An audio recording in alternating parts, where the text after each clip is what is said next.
Hello, all you hardcores out there. How you doing? It's Russ here from Porky's Corner, the biggest gob in sport. I say the things on here that nobody dares say. We're just waiting for Richard to log on.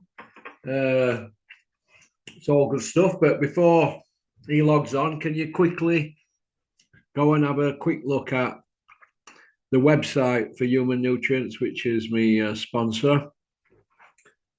Uh, if you click on the link in the comment section pinned up by Porky's Corner, it's right at the top.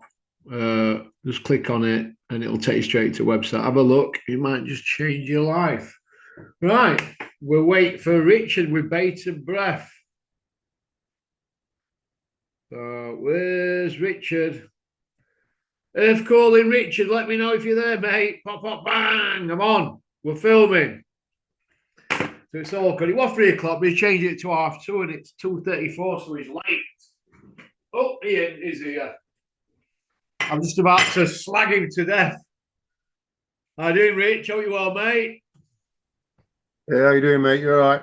I'm all right. I can't show my face this last few days. I cut my head shaving, and I. So, No worries. how are you anyway? Did you I'm buy? all right. Can you see me okay? Did you buy it? I'm still thinking about it. I've just left him with a couple of bits and bobs to think about. Is it a low miles one?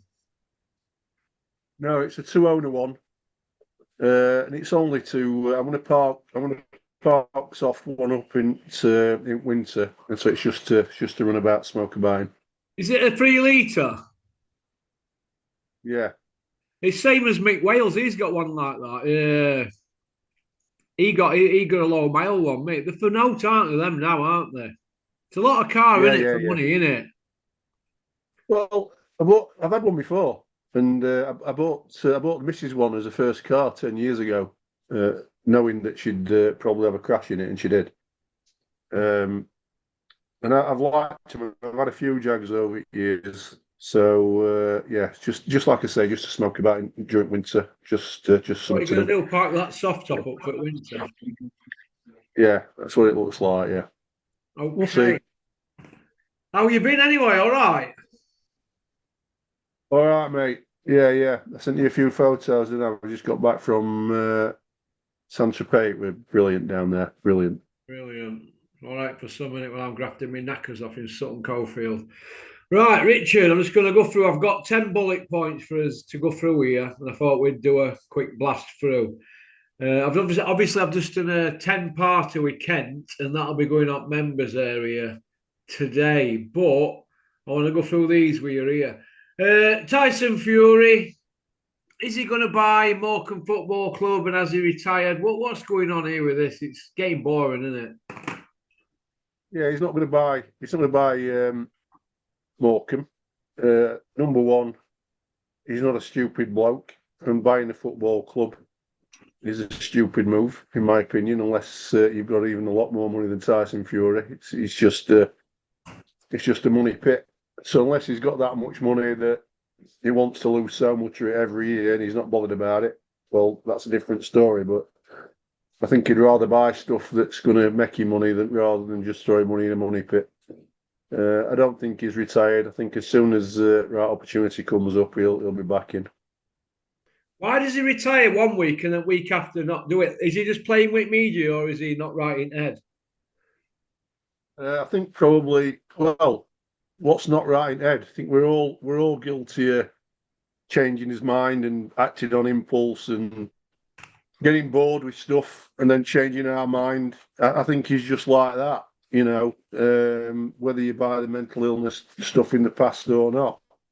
I think that it's just one of them things where he gets bored, mate, and there's different levels of boredom. You and I might not be bored on his money for 20 or 30 years. He might want a bit more going off. He likes being in limelight, even though he says he doesn't. He likes to get a reaction with people. I think he wakes up one day feeling one way and one day feeling other the next. The way I feel about it is I'm not really bothered about what he's doing in between. I'll just tune in two or 3 days before he fights. That's when I'll take a real interest in it. I just think he just wakes up with a different mindset every other day. Yeah. Okay. Yeah, he's not going to do a Simon Jordan spunking his money on a football club, is he? No, it's you know, there's very few people make money out of that game. There are a few people that do it, but not many. So, and these people that usually do it have that much money where chucking 100, 200, 300, 400 million into a football club is a drop in the ocean to them. And often it offsets something else. They use it to offset other issues in the business. And like I said, they've got that much money. It's a drop in the ocean. Even though Tyson's got hundreds, I don't know, 100, 200 million, whatever he's got, he'll not want to chuck a couple of million, 3 or 4 million in a year just to have it drip away. He'd rather buy some land or buy another house or buy an investment that's going to make him money. That's the way to crack on, isn't it? Yeah, I heard a little whisper this morning that Big Ron's get a consortium together to buy Sheffield Wednesday because it's in turmoil, isn't it? Yeah, well, I'm on the other side, aren't I? So You're a go Sheffield. on, Big Ron. That, go on. I want Big Ron. I want Big Ron to buy Wednesday and do exactly what he's been doing in boxing for the last 2 or 3 years. Bless him. Well, not many people know this, but a few years ago, Dennis's Consortium, they nearly actually bought Chef Wednesday, and that Chinaman bought it, didn't he? Do you remember? Yeah, I do. Yeah, And yeah, Dennis was back, and it might be a different story this time because he'll have rounded up all his tax exile chums in Jersey, and they'll all be having a bit of a tete-a-tete at Royal Yacht Club. And I can actually see him doing something with Wednesdays because he's a Wednesday fan. He's played football at a decent yeah. No, level, and it's in him. He's no matter what people say, he might not be having his own way with boxing, but Dennis is a winner. We what he might lose at some stuff, but he'll win at more than what he loses. Richard, you know anyway, don't you? But football is the bottomless pit, though. So if Dennis is getting stuck into a consortium with Wednesdays, he'll be doing it. He'll learn from his previous mistakes, and we're going to see, aren't we? We'll see. But okay, the White Rhino, WBA number 8 ranked. Johnny Fisher's WBA rank number 15. What is going on, Richard? Can you help me to help you? Because I'm losing my fucking mind. hey, I don't know. I think that this fight he's signed up for is a real gamble for him. I don't think it looks good for him. He's made comments that he needed a fight to worry him and get him in shape. But I think when it comes to it, he'll just revert to type. We've talked about this before. He'll have exactly the same training camp as he had for the last fight before that. Won't be any different. Won't be any better. Probably won't be any worse. And he'll turn up in exactly the same shape. So I think that's bad news for him. Oh, for David. Mm. What Yeah, I do. what do you make of hang on, I'm going to send you this now, right? I'm going to send you this. 2 seconds. Who sent me this now? Who sent me this? Fuck, hang on a minute. Oh, Aaron. Where's Aaron in here? Here we are. I'm going to send you the picture now, right? A video. It's of Makhmedov wrestling a bear. Have you seen it? A Russian bear. No. Have a look at that, but keep volume down because it picks up on it YouTube, and I'm forever getting penalised. That's how Eddie Hills is going to sell it. Makhmedov, the guy wrestles bears. So everybody knows the script that's been written now. Rhino's got to push it on his YouTube and his socials. And don't forget, he don't even do tickets. And Makhmedov wrestles bears. So who's the Rhino to him then? He wrestles bears and rhinos. It looks like we were wrestling a quite tame bear there, probably with his teeth taken out and having just ate like half a ton of meat. So I don't think he got anything to worry about there. But I just think it's too much for him. and I think it's a bad move for him. He needed a big money fight this time after the second Fisher fight, and I think the incentive is he wins this one. If he does win it, that will catapult him to a seven-figure sum. That's what he's been coming out with. Well, I think it's a bad move. I think he just could become undone, and then he's lost that opportunity again. But he'll have made some decent money out of both Fisher fights. He won't have done them for nothing. So if he makes a bit more out of this, he might be able to sail off into the sunset and live a relatively trouble-free life, and that's what I hope he does. Well, he took 120 for Fraser fight, but Dennis will have had his slice of cake off that, which would have been 20%. But for Clark fight, I don't know what he got for Fisher fights, but I know he got 120 for Clark. So it is what it is, Well, isn't if he got same again, or a bit more, say he's walked away from all three fights for $250,000, that's enough not to set you up for life, but it's enough to set you up on your way to be mortgage free, to get a decent car that's going to last you 10 years, and not worry about having a roof over your head and whatever he's earned out of boxing and his media YouTube stuff on the side. So hopefully that'll be enough just to give him a decent life going forward, and he deserves it. We all like Well, it, as I listen, he said before. spewed his guts up for he's Eddie Hills years ago, didn't he? Dylan White, yeah, Ortiz, David Price. I mean, he's also, I don't think he ran an Eddie show, but he also fought Yoka and other big punchers. So, and to be fair, they thought Fisher were going to fill him in as well, didn't they? yeah, they did. They did, and they thought. I mean, we've talked about this many times, but he fought Ortiz when everybody were avoiding Ortiz, even though he was still getting on. He was still at that time very, very, very dangerous. And what Ortiz did to him was sickening. It was sickening. Yeah. It was just like watching an execution, weren't it? Yeah. And he's a tough kid, and like I said, we all like him, and I just don't want him to get hurt. But I think this is a bad move for him. But hopefully not. Fingers crossed, he can pull a miracle off. Well, he's been suckered in by Hills again, hasn't he? He's been suckered in. 1 minute it's Joshua, then Parker, then Wilder, and now it's Macbedoff in Sheffield. And it looks like Rhino's going to have to sell the show, doesn't it? A guy ranked 77 against a guy ranked 33. That's the headline act. Well, if you've never seen six figures before, you know what I mean, and you're from Doncaster, you've never seen six figures before, and somebody throws it under your nose, it's going to turn your head, and it's natural, it's normal to feel like that.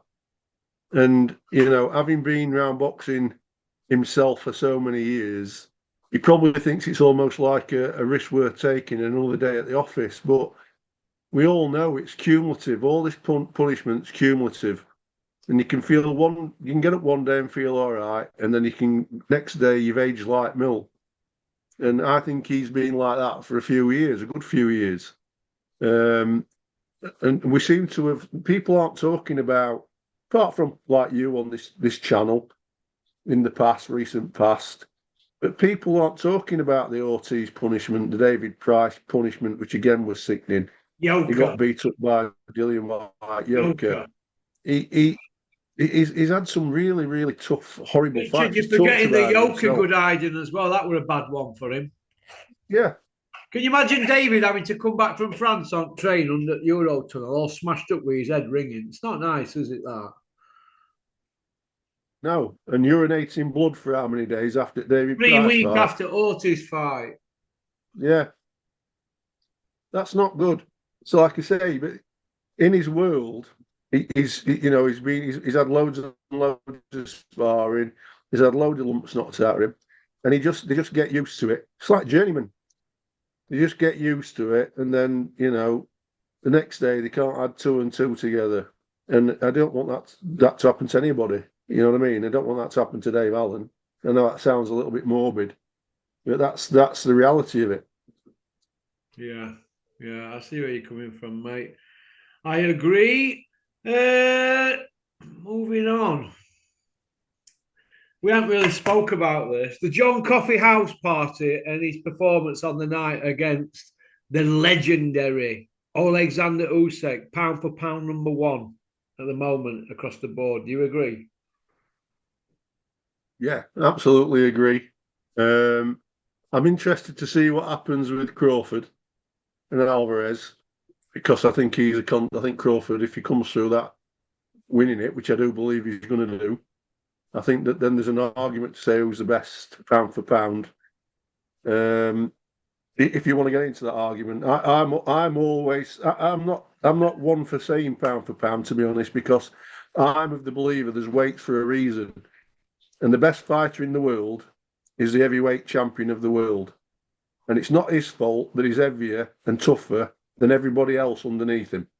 You can talk about pound for pound all you like, and I love nearly all the divisions, and some of my past heroes have been from lots of divisions in boxing. But for me, the king is the heavyweight. That's why there's weight categories, and it's not the heavyweight champion's fault that he just happens to be bigger, tougher, and can knock 7 bells out of everybody else in the weights below.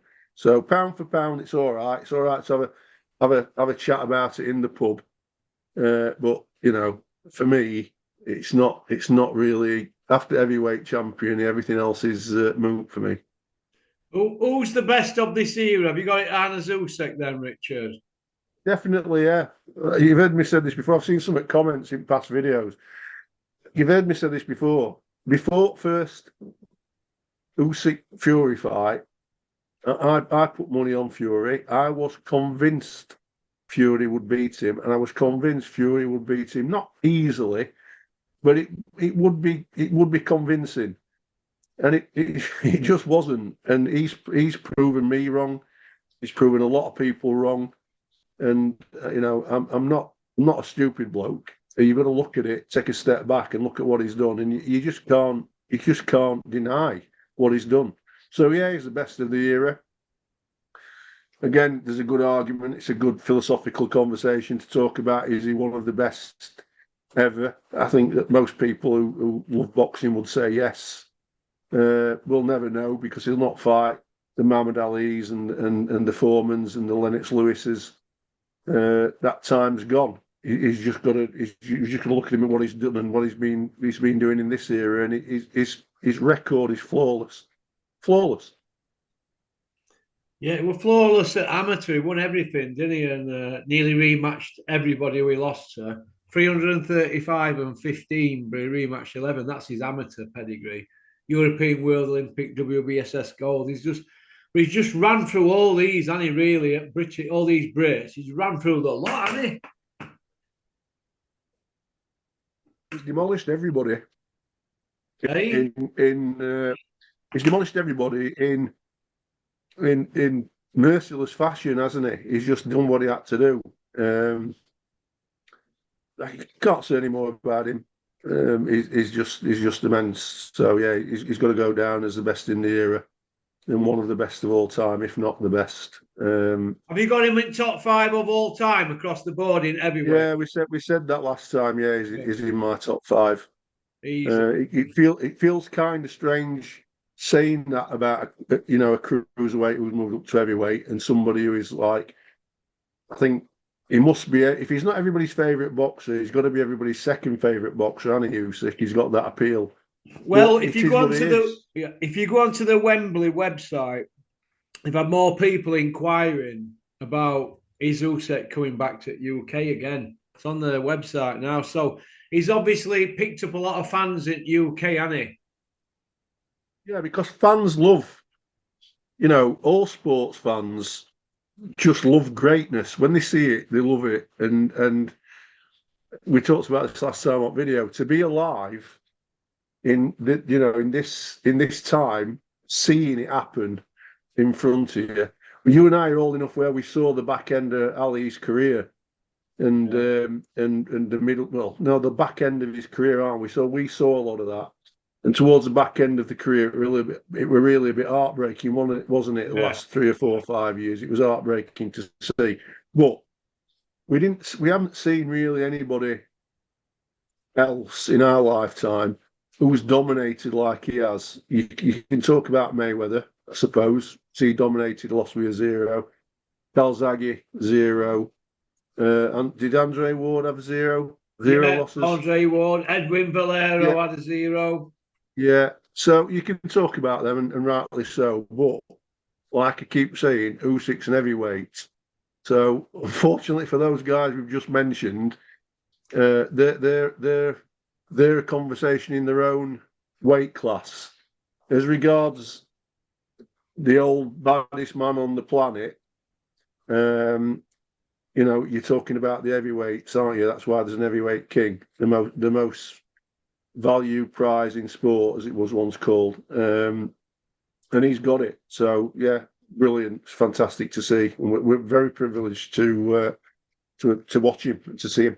We are very. What did you think to his performance, Richard, on the night? Again, said this in the last one, mate. Expected. There were no surprises. I said to you before the last fight. Sorry, his last fight, that I'm not betting against him. It went almost as exactly as we talked about. Yeah.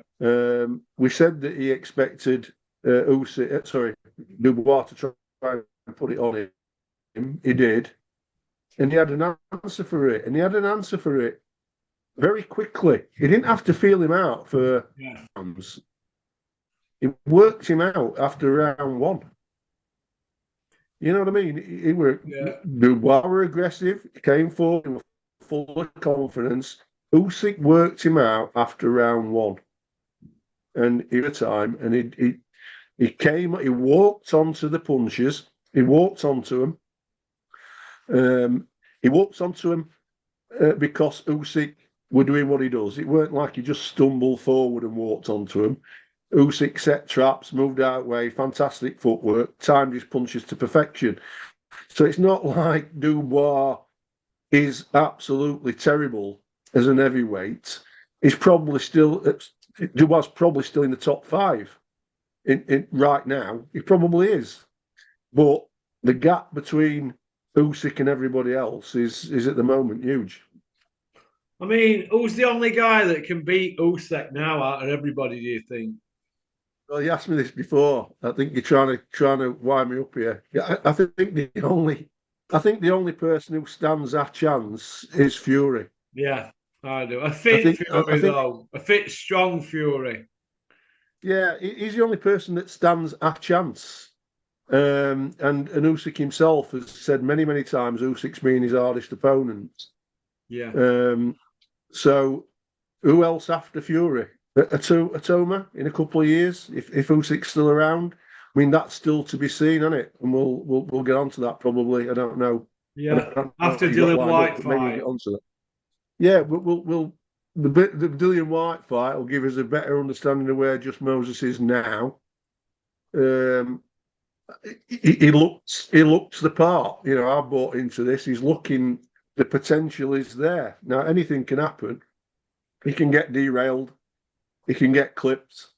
He can get loads of money and start doing a Mike Tyson and start enjoying it and going off the rails. Anything can happen. But right now, the potential's there for everybody to see. So after Tyson, at some point in the future, maybe Moses. But unfortunately for us as fans, they're at 2 different points in the career, aren't they? Usyk's not going to hang about forever. I don't think he'd be tempted to come back in 4 or 5 years to fight. If Moses fulfilled his potential and he became undisputed himself in 4 or 5 years, or maybe sooner. If Usyk's retired by then, I don't think he'd be tempted to come back just to prove something, because there'll always be the next person coming along. And once you've decided that enough's enough, enough's enough. You can't just keep coming back because there's a new kid on the block. So, unfortunately for us as fans, we probably won't ever get to see that fight. And that's just how it is. As regards the whatever you want to call it, party gathering, all those things that have been mentioned regarding Dubois. Yeah. I just think the whole that sort of preparation for a fight is a farce. I think that, and I don't care about what works for you, what don't work for you. when you're a fighter, you've got to be concentrating 100% on what's coming at you and what to expect. And you can't have any distractions. You know, some people handle things different ways. I get all that. I get it all. We all do. But nobody can tell me that that's good for a boxer. And nobody can tell me that, you know, his dad reportedly or allegedly demanding that people come into the stadium before his son will come in, having that much power and that much influence over his son, if it's true, is wrong. The good news for Dubois is that reportedly he got 70 million for that fight. Well, I heard So he whether cleared 40, so that might be true. It might not be though. But that I heard he cleared 40 million. That's come through other people who know his father. So I wonder how much his dad's going to take. Yeah. So as far as Daniel's concerned, he's set for life. You know, he doesn't have to worry as long as he can. His pride can take the quitting jibes and all that sort of stuff. He's not going to be worried about Corky and Richard talking about him or anybody else on YouTube or in the media talking about him, is he? He's not. Right. He's not going to be bothered about that as long as he can swallow it. And I'm sure he can with that much money. He can go off and ride it at sunset if he wants to. Do I think he quit? Yeah, I do. I do think he quit. Would I have quit if Usyk had plonked me like that? 100% I would have. Yeah, but I'm not. But I'm not an heavyweight contender. So it's a tough old game. You can turn around and say, you know, was he sensible to do that?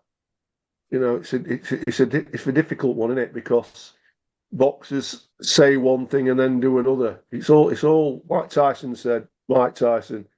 It's all right having a plan, but when you get knocked flat on you, flat out, and you've been hurt badly, it takes a lot of guts to get back up and get some more and potentially get put out for good. So, you know what I mean? Did he quit? Yeah. Would everybody else have quit? Nearly everybody. Nearly. Not everybody. Some people just get up and we'll just carry on. They're made of really, really special stuff. But those people are few and far between. Most people would quit in that situation. Yeah. What about Bricktop? When he was asked if the John Coffey quit, he said, "Oh, I don't really know. I'm gonna have to speak to him." But surely, didn't he see the video?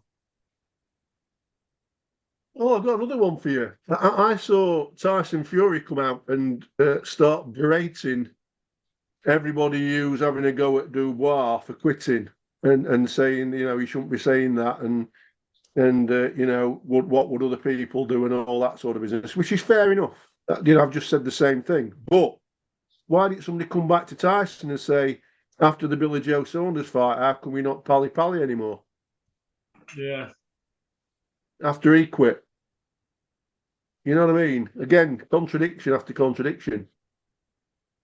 Yeah, it's well, I just think like you said, Tyson just likes to beat news, doesn't he, really?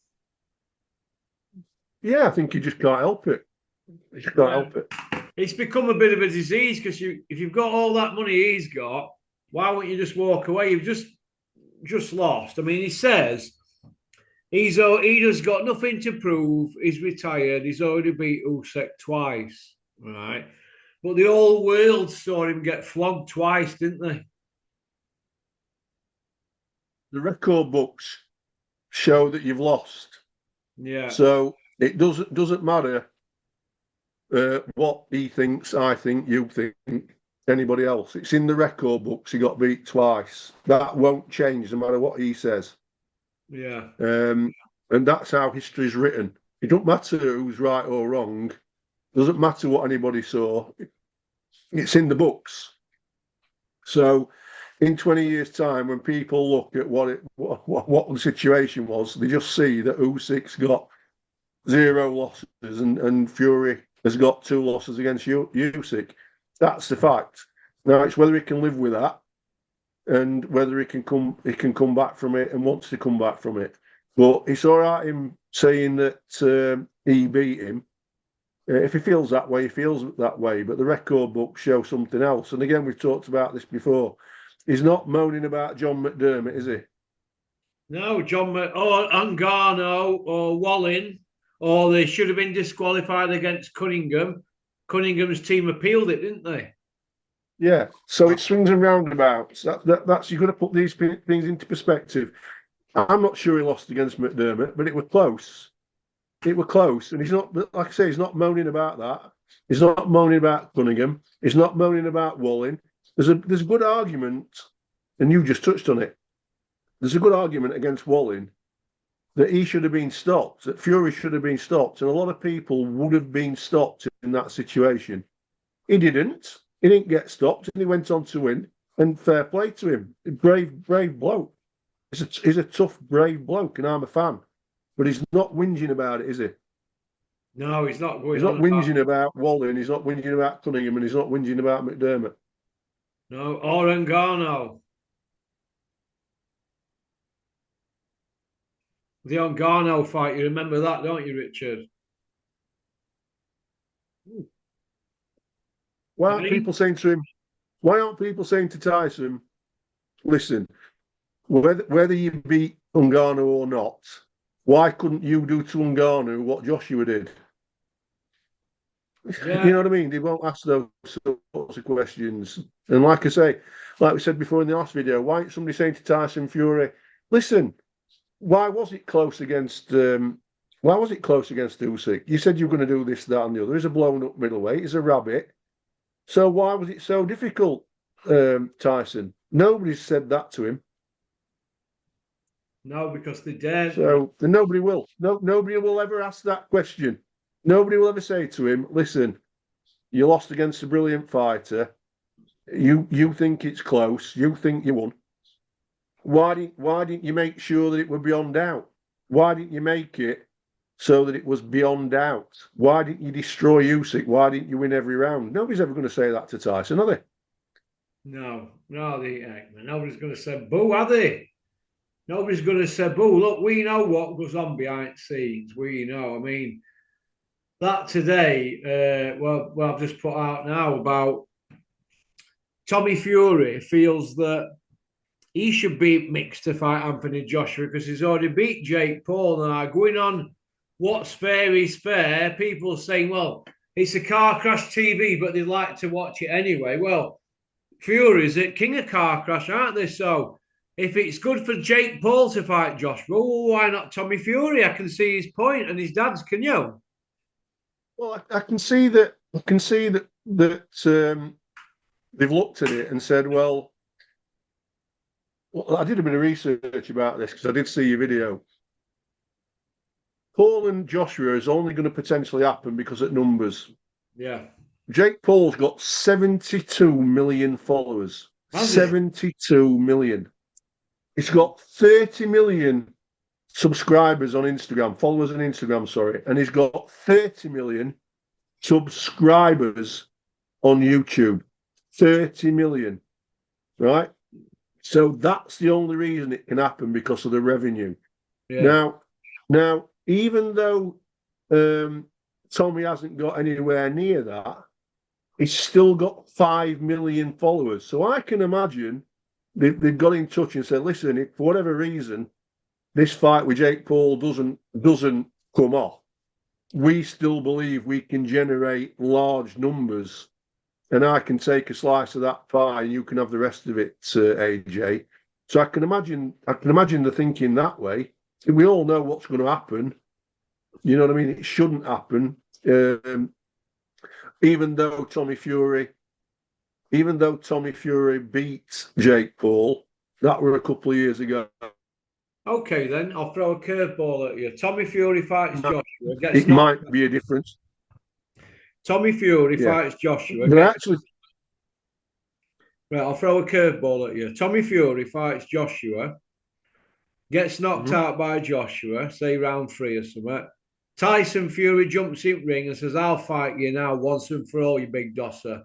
beating up my little stepbrother, try and beat me up. Do you think that's the WWE script that they're all thinking about? The Furies and maybe Eddie Hills and Big Meats Yeah, Joshua?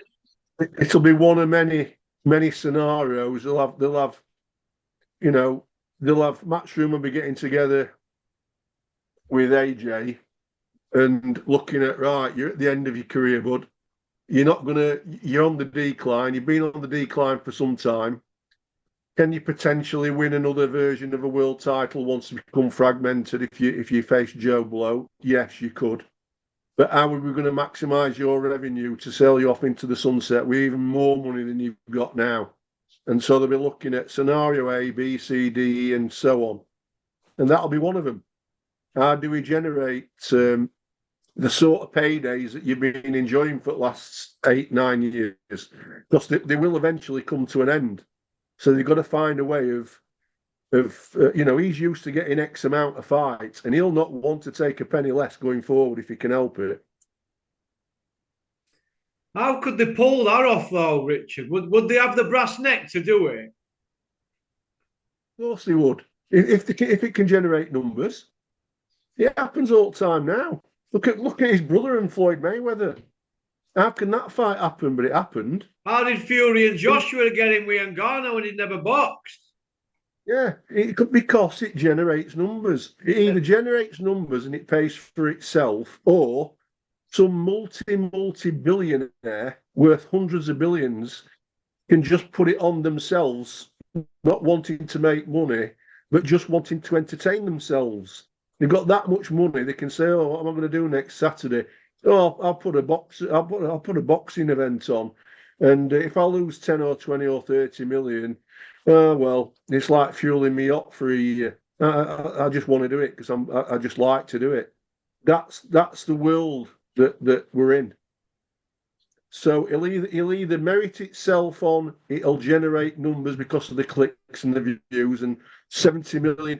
What percentage of followers do you need? Of Jake Paul's 72 million, do you need buying that fight at 20 quid a You go need, to make well, to make 10% the would be revenue 7 work? million. 1% would be 720,000. So 720,000 could pull probably 150 million in just pay-per-view in America, couldn't it? Of course it could. So it's a no-brainer.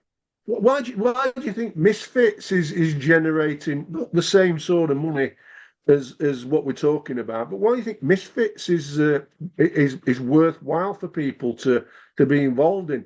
Because it's a payday, and people like the people that are in that game now, your Darren Tills and Luke Rockholds and people like that who are past the best in regards to their own sport. They just think, well, that's a way to make money, and that's what they'll do. And if they can get not millions but several £100,000 for doing it, well, they will. And to be honest, I don't really blame them. If somebody were going to chuck me several £100,000 to do something, out of the ordinary, but at the end of the day, you're going to get a check for whatever, several £100,000, you're going to seriously think about it, aren't you? Oh, yeah. I mean, let's be honest, you are. Is that how Rhinos ended up WBA number 8? Because he's got a bit of a following. His following got him the fishy fights. His merit won him the fishy fights. Okay. The dangerous aspect to that is that by beating Fisher, he's been elevated into the picture again. He's got an unrealistic ranking, and then that puts him back into our mix, which could get him hurt. So his following got him the Fisher fight, because the first Fisher fight wasn't huge in its own right. It was on a card. But the drama that was created during the fight, which created all that interest, and losing a close fight that many people thought he should win, and the story behind it, created a big media bubble. And people were talking about it for 3 or 4 weeks. He were getting back on TalkSport. He were getting interviewed on IFL again when nobody had interviewed him for years. And it created a buzz. It created traffic.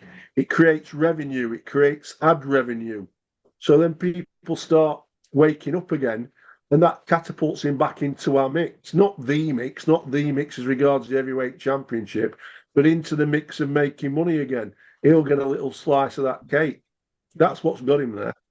Okay. All right. Well, listen, thanks for coming on, mate. It's been been a pleasure to see you. And you, mate. Well, even though I can't see you, it's been good to hear from you, mate. All right. Listen, you take care. Have a good day, what's left of it. Cheers, pal. All right, bud. You too. Cheers. See you later, mate. Bye-bye. Thanks. That was Richard. Women love him, men want to be him. Right, that's about it really for today. Don't forget to click the link in the comment section to take you through to Human Nutrients website. Have a look at that. It might change your life. Go on, pop, pop, bang, booyaka.